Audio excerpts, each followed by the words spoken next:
Halo semuanya, Assalamualaikum warahmatullahi wabarakatuh. Perkenalkan, saya Stefani Nasution dengan NIM 2404211923, mahasiswa Universitas Garut, program studi S1 Kimia dari Fakultas Matematika dan Ilmu Pengetahuan Alam. Di sini saya akan menjelaskan tentang penentuan panjang ikatan, sudut ikatan, dan sudut dihedral pada senyawa dopamin menggunakan software Avogadro dan Orca. Tugas ini ditujukan untuk memenuhi suatu syarat UAS mata kuliah Kimia Komputasi yang diampu oleh dosen saya, Ibu Nenden Fauzia, MSI. Pada kesempatan ini, untuk menentukan panjang ikatan, sudut dihedral, maka kita akan menggunakan software seperti Molview, Avogadro, Microsoft Excel, Orca, Notepad. Yang terakhir adalah Common Prompt. Nah, teman-teman, yang pertama kita akan membuka Molview. Gimana sih cara ngebuka Molview ini? Caranya kita buka dulu browser, baik itu Google atau apapun. Nah, masukkan keyword Molview pada menu pencarian, kemudian ketika sudah terbuka, maka akan muncul tampilan seperti yang ada di gambar. Lalu, ketika sudah muncul tampilan seperti di gambar ini, yang pertama sekali kita lakukan adalah klik menu close, ya, seperti yang sudah saya lingkari. Seperti itu, teman-teman.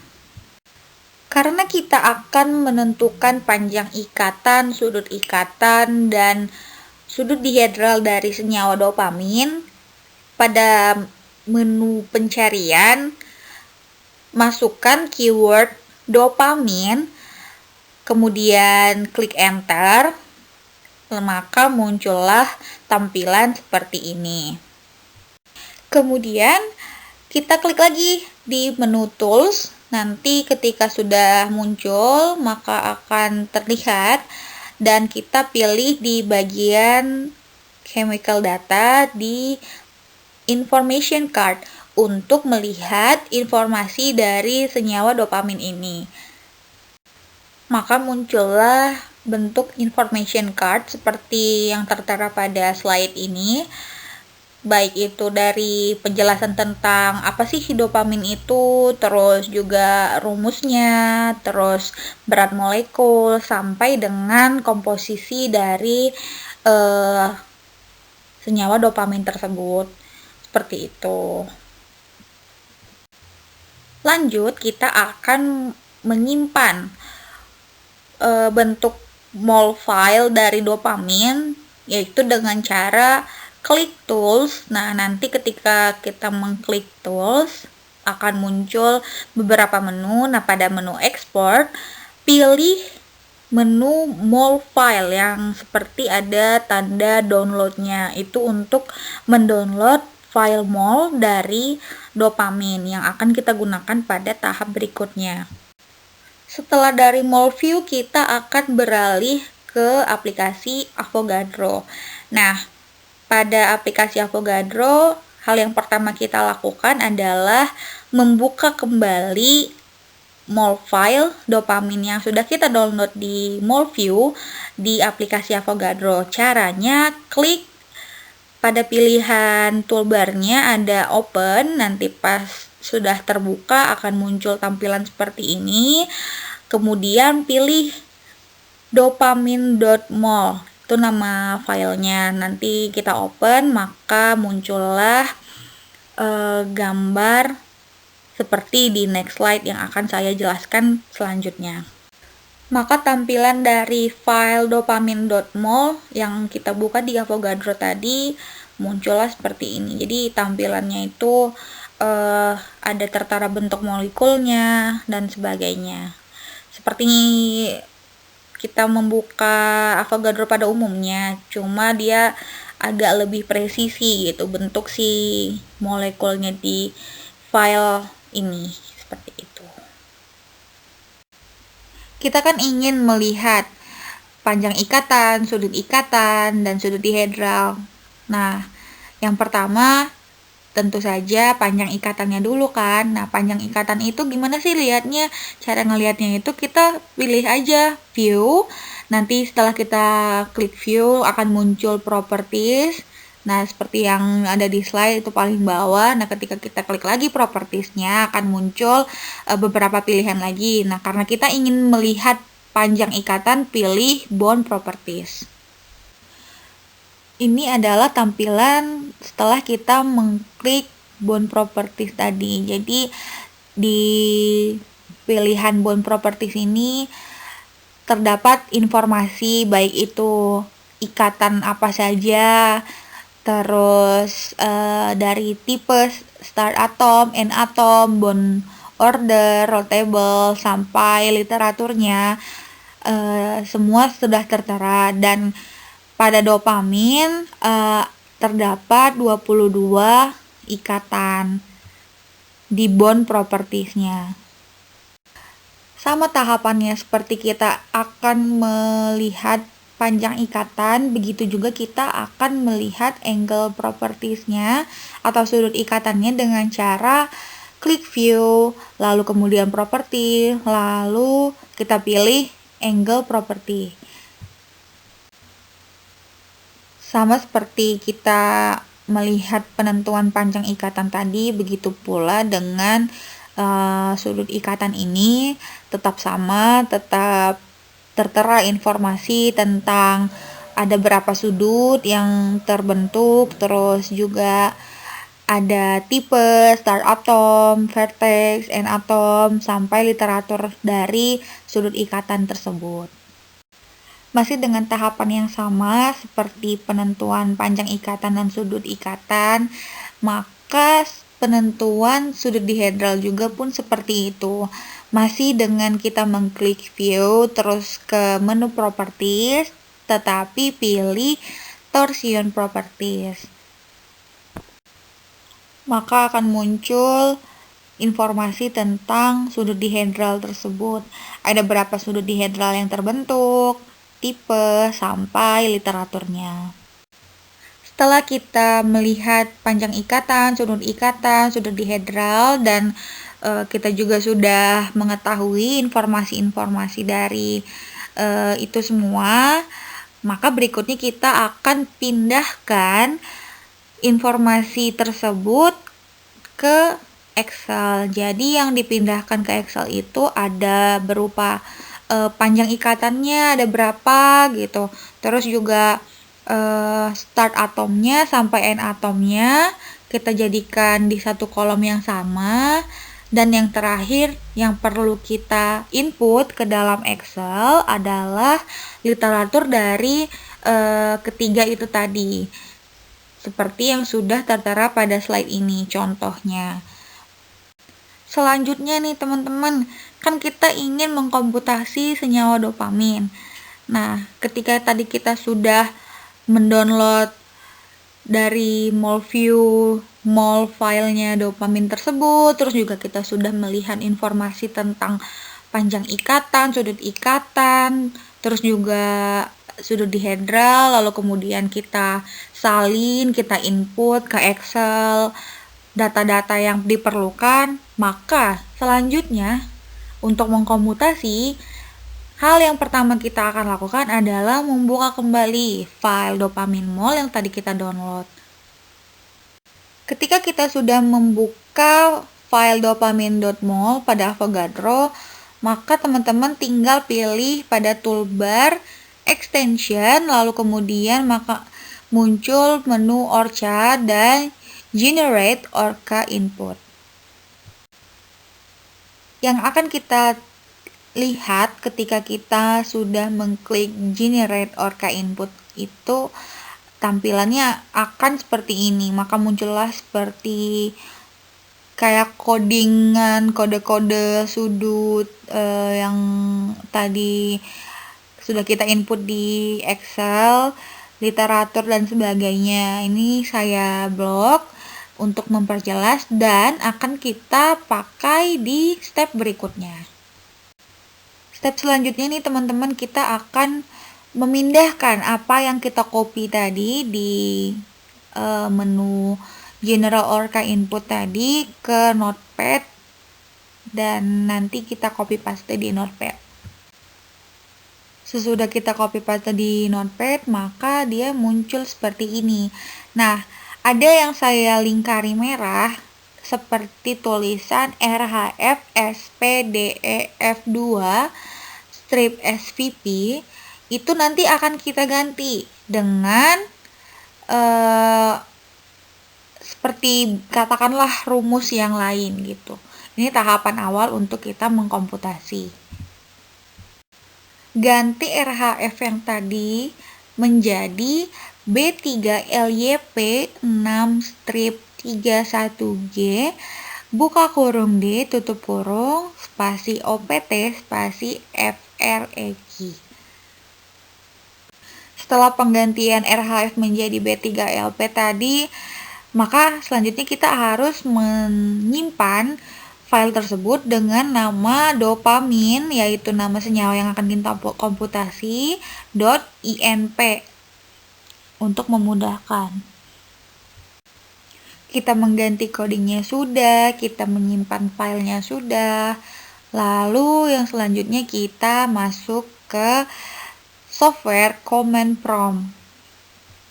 Tampilan awal pada command prompt ini akan seperti ini. Kita tinggal tunggu aja nih. Nanti juga tiba-tiba ada muncul. Itu kan tadi udah ada C, strip user, strip asus, terus nanti muncul D.2 strip, terus tanda kurungnya seperti itu. Ketik DIR pada bagian D paling bawah. Tunggu beberapa saat sampai muncul data-data seperti yang sudah tertera ketika kita mengetik DIR. Tetapi pastikan saat kita mengetik DIR itu hurufnya jangan kapital, tetapi harus huruf kecil semuanya. Seperti itu. Terus jangan lupa setelah itu stepnya lagi, masukin lagi nih nama senyawa kita yang akan kita komputasi. Senyawa yang tadi kita simpan kan dopamin. Nah, ketik lagi dopamin. Terus jangan lupa ngetiknya itu harus huruf kecil, jangan pakai kapital atau salah satunya kapital. Pokoknya pastiin semuanya namanya pakai huruf kecil. Nanti akan muncul lagi nih nama dopaminnya dengan huruf kapital. Itu tuh secara otomatis terkomputasi sendirinya. Pada tahap ini, ketika sudah keluar tulisan dopamin yang tadi huruf besar, kita masukin lagi dopamin.inp, terus tanda kayak next kayak gitu, simbolnya, ketik dopamin.out.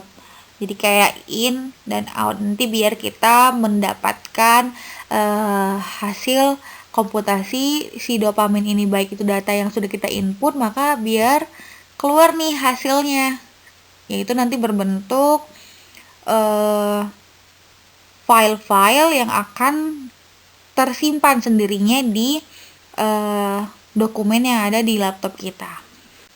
Setelah penungguan hasil output dari Orca-nya tadi, kebetulan dopamin ini memiliki waktu pengoutputan data selama 1 jam 20 menit. Terus nanti ketika sudah selesai akan didapatlah file-file seperti dopamin.ngrad sampai dengan yang sudah saya tandai di slide ini yang berlingkaran merah. Seperti itu. Akan tetapi dari semua data-data yang sudah kita dapatkan dari hasil pengoutputan datanya, pilih dopamin.xyz. Ini tuh kita buka di aplikasi Avogadro ya. Jadi kita kembali lagi ke aplikasi Avogadro, terus pilih open file. Tetapi jangan buka dopamin.mol lagi, tetapi kita buka dopamin.xyz yang mana ini hasil output data yang tadi kita sudah lakukan. Nah, muncul kan seperti tampilan yang sebelumnya, tetapi kalau diperhatikan lagi dia itu agak lebih miring sedikit gitu. Jadi kayak lebih presisi. Terus tahapan selanjutnya kita akan menentukan, maksudnya memulai penentuan panjang ikatannya terlebih dahulu, yaitu menunya tetap sama. Kita akan mengklik view, terus properties, terus pilih bond properties. Seperti yang awal, tetap dia muncul informasi tentang si bond properties ini. Tapi kalau misalnya kita lebih perhatikan lagi, data-data yang ada di dopamin.xyz ini lebih acak-acakan, maksudnya tidak berurutan. Jadi dia datanya nggak berurutan sama seperti data yang di dopamin.mol tadi. Baik itu start atomnya, jadi dia tuh kayak lebih diacak-acak gitu. Jadi nggak bond 1, bond 2, bond 3 itu tuh tipenya tuh berbeda, terus start atomnya berbeda gitu dari dopamin.mol file yang tadi gitu. Hal yang sama juga terdapat pada kita memilih angle properties, di mana penentuan sudut ikatan dari senyawa dopamin di file dopamin.xyz ini. Sama akan muncul informasi tentang sudutnya. Itu kayak kita ulangi lagi stepnya, dari kita klik view, terus klik properties sampai pilihan sudut ikatan atau angle properties. Kalau ini adalah tampilan dari sudut dihedral di file dopamin.xyz. Kemudian kita buka lagi Excel, di mana tadi kan kita sudah menginput ya data dari file dopamin.mol. Nah, di sini kita akan masukin lagi nih data dari dopamin.xyz tadi, seperti data panjang ikatannya, sudut ikatan, dan sudut dihedralnya. Tetapi bedanya di tahap ini kita hanya perlu menuliskan literatur dari ketiga itu tadi gitu. Jadi misalnya di panjang ikatan, literaturnya seperti yang tertera di slide. Terus misalnya juga lagi kita ambil contoh di panjang ikatan 1 itu ikatannya O1C6. Nah, kan tadi saya katakan bahwa hasil dari komputasi di file dopamin.xyz itu informasinya di bond properties itu acak-acakan gitu. Jadi tugas kita cocokin lagi mana nih sudut ikatan O1C6, berapa literaturnya. Nah, ketika ketemu, kita input di bagian komputasi gitu. Begitupun berikutnya, baik itu di sudut ikatannya, sudut dihedralnya, yang penting kita cari gitu, input lagi si literaturnya. Nah, terlihat bahwa ada perbedaan angka di literatur file dopamin.mol dan dopamin.xyz. Ini menandakan komputasi kita berhasil. Kemudian setelah kita menyalin semuanya dari ketiga data tersebut, kita akan menentukan data persen error dan data persen deviasi, di mana cara menentukan persen error dan persen deviasi itu menggunakan sebuah rumus seperti itu. Cara menentukan persen error yaitu dengan cara memasukkan rumus seperti sama dengan buka kurung literatur dikurang komputasi tutup kurung dibagi literatur dikali 100. Kemudian untuk menentukan persen deviasi, masukkan rumus sama dengan SDEV dibuka kurung literatur titik 2 komputasi tutup kurung. Nah, seperti itu teman-teman. Kemudian hasil dari si persen error dan persen deviasi tadi kita ulangi sampai sudut yang misalnya nih kepada dopamin panjang ikatannya ada 22. Nah, ulangi sampai ke panjang ikatan 22. Begitu juga di sudut dihedral dan sudut ikatannya. Mungkin itu saja informasi saya terkait bagaimana sih cara menentukan panjang ikatan, dan sudut dihedral dari senyawa dopamin ini. Mohon maaf jika ada kesalahan. Semoga informasi yang saya berikan dapat bermanfaat bagi teman-teman sekalian. Akhir kata, wassalamualaikum warahmatullahi wabarakatuh, dan terima kasih.